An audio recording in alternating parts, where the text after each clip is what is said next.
Welcome to my channel story life 308। आज हम explain करने वाले हैं मूवी इंसीडियस। फिल्म की स्टार्टिंग में हम देखते हैं एक आदमी को जो कि जॉर्ज और डेल्टन के माइंड से उनकी पुरानी यादें मिटाने में मदद कर रहा होता है। इसके बाद हम देखते हैं 10 साल पहले का सीन जहां जॉर्ज अपनी फैमिली के साथ अपनी मां का फ्यूनरल कर रहा होता है। यहाँ हमें पता चलता है कि जॉर्ज अपनी फैमिली को ज़्यादा टाइम नहीं दे पाता, इसलिए वो उनसे अलग रहता है और अपनी पत्नी के कहने पर वो डेल्टन को उसके कॉलेज छोड़ने चला जाता है। तभी हम देखते हैं कि डेल्टन की कार के पीछे एक परछाई दिखाई देती है जो कि एक स्पिरिट होती है। अब जॉर्ज डेल्टन को कॉलेज में छोड़ देता है जहां पर वो ड्राइंग आर्ट पढ़ने वाला होता है। अब जॉर्ज डेल्टन को उसके रूम में छोड़ता है। जॉर्ज अपने बेटे डेल्टन से कुछ बात करने की कोशिश करता है पर डेल्टन उस पर भड़क जाता है क्योंकि उन दोनों के बीच का रिश्ता भी अच्छा नहीं था। अब डेल्टन के कमरे में एक लड़की होती है जिसका नाम क्रिस होता है जो कि डेल्टन की रूममेट थी। अब डेल्टन और क्रिस आपस में बात करने लगते हैं और डेल्टन बताता है कि उससे अंधेरे से बहुत डर लगता है और उसे 10 साल पहले का एक साल बिल्कुल भी याद नहीं है, जो कि क्रिस को बहुत अजीब लगता है। अब हम डेल्टन को एक क्लासरूम में देखते हैं जहां उनकी टीचर सभी स्टूडेंट से कहती हैं कि वो अपने मन से कोई भी ड्राइंग बनाएं और अपनी आंखों को बंद रखें। तो वहां पर डेल्टन एक डोर की ड्राइंग बनाता है और ये वही डोर है जहां से डीमंस बाहर आते हैं। तभी उस दरवाजे से एक हाथ बाहर आता है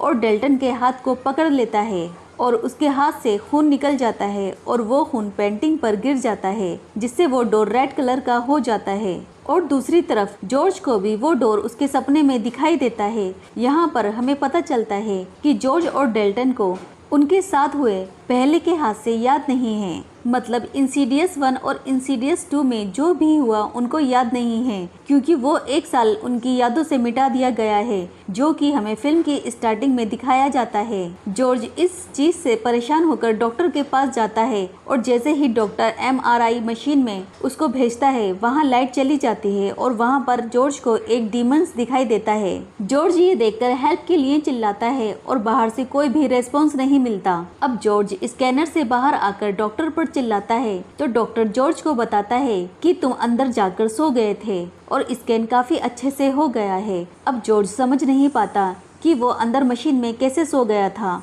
डॉक्टर जॉर्ज को बताता है कि ये सब मेमोरी लॉस की वजह से हो रहा है क्योंकि वो ज्यादा स्ट्रेस ले रहा है। डॉक्टर उससे कहता है कि ये प्रॉब्लम उसकी फैमिली में और किसी को तो नहीं है। दूसरी तरफ हम डेल्टन को देखते हैं जहाँ पर वो अपनी बनाई हुई ड्राइंग को देखकर कुछ सोच रहा होता है और तभी वहाँ पर लाइट चली जाती है और डेल्टन के पास एक डीमन आता है और उसको डराने लगता है। तभी लाइट आती है तो वो देखता है उसकी ड्राइंग पर खून लगा हुआ है और साथ ही इधर उधर खून बिखरा हुआ है। लेकिन तभी वहाँ पर क्रिस आती है और सब कुछ नॉर्मल हो जाता है।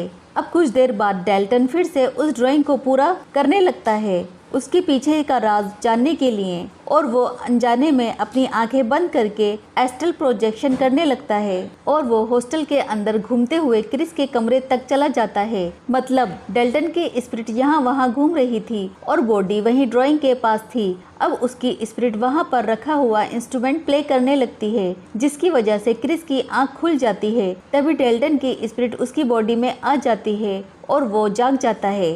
तभी क्रिस डेल्टन के पास आ जाती है और वो उससे पूछती है कि वो अभी क्या कर रहा था। डेल्टन कहता है कि उसे भी नहीं पता, वो एक सपने जैसी जगह पर गया था पर वो सपना नहीं था। अगले सीन में हम जॉर्ज को देखते हैं। जॉर्ज अपने घर पर होता है और उसको एक स्पिरिट दिखाई देती है जो उसके करीब आने की कोशिश करती है और फिर एकदम से गायब हो जाती है। अब हमें पता चलता है कि इन दोनों के पास एक गॉड गिफ्ट है जो है एस्ट्रल प्रोजेक्शन, मतलब कि ये अपनी आंखें बंद करते हैं और एक अलग दुनिया में पहुंच जाते हैं जहां पर काफी सारी स्पिरिट्स और डीमंस रहते हैं। अब जॉर्ज को वहां पर एक बॉक्स मिलता है जिसके अंदर उसके मॉम डैड की फोटो होती है। तभी हमें पता चलता है कि जॉर्ज को जो स्पिरिट दिखाई दी थी असल में वो उसके फादर की थी।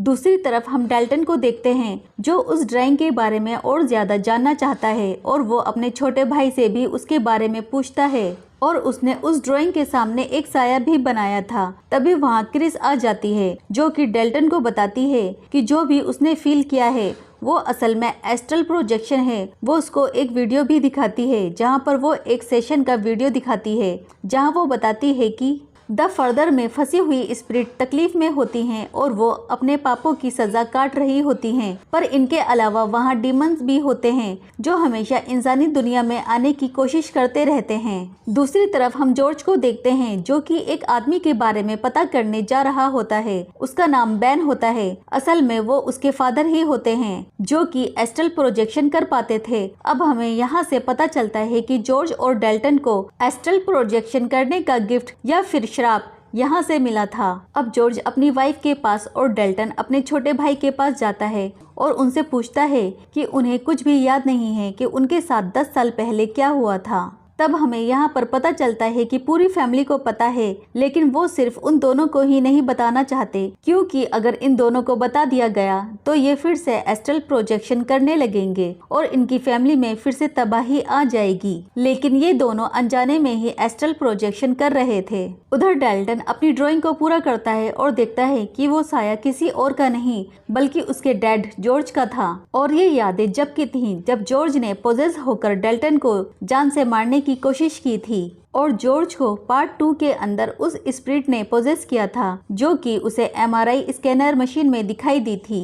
ये देखकर डेल्टन बहुत ज्यादा परेशान हो जाता है और उधर जॉर्ज अपनी वाइफ से पूछता है तो उसकी वाइफ भी अब सब कुछ बता देती है और इस सब को रोकने के लिए उसकी यादों को मिटाना जरूरी था। वो कहती है कि उसकी माँ का आखिरी नोट उसके लिए ये था कि सब कुछ उसके साथ ही खत्म होगा, लेकिन क्या खत्म होगा ये जॉर्ज नहीं जानता था। दूसरी तरफ हम डेल्टन को देखते हैं जो कि एस्ट्रल प्रोजेक्शन में चला जाता है और वो देखता है कि जॉर्ज पोजेस होकर सबको मारने वाला था। तभी यंग डेल्टन अपने फादर की सोल को द फर्दर से वापस लाने के लिए एस्ट्रल प्रोजेक्शन करता है और अपने फादर की सोल को ढूंढने लगता है और यहाँ पर जॉर्ज पोजेस होकर उसको मारने ही वाला होता है। तभी बड़ा डेल्टन छोटे डेल्टन को बचा लेता है। अब डेल्टन एक जगह पर जाता है जहाँ पर उसकी मेमोरी से जुड़ी कुछ चीजें दिखाई देती हैं, जिससे डेल्टन को अपनी भूली हुई मेमोरी याद आ जाती है। अब हम डीमन को देखते हैं जिसने यंग डेल्टन को पकड़ा हुआ है और वो अब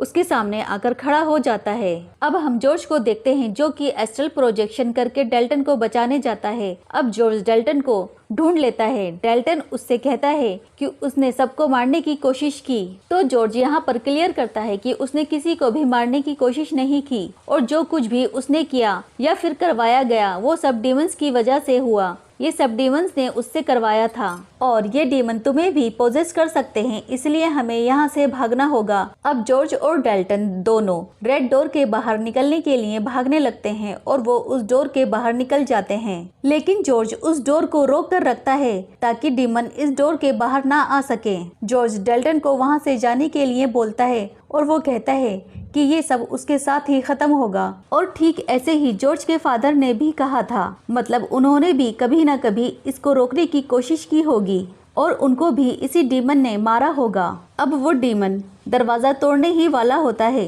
तभी डेल्टन अपनी बनाई हुई पेंटिंग पर ब्लैक कलर करने लगता है और वो डोर द फर्दर के अंदर भी बंद होने लगता है, क्योंकि वो डोर उसी ने ही खोला था। यहाँ पर हमें समझ आता है कि ये डोर मेमोरी को भूलने से नहीं बल्कि याद रखने से बंद रखा जा सकता है। अब डेल्टन उस पेंटिंग को अपने पास संभाल कर रख लेता है ताकि वो जब तक चाहे उस डोर को बंद रख सके।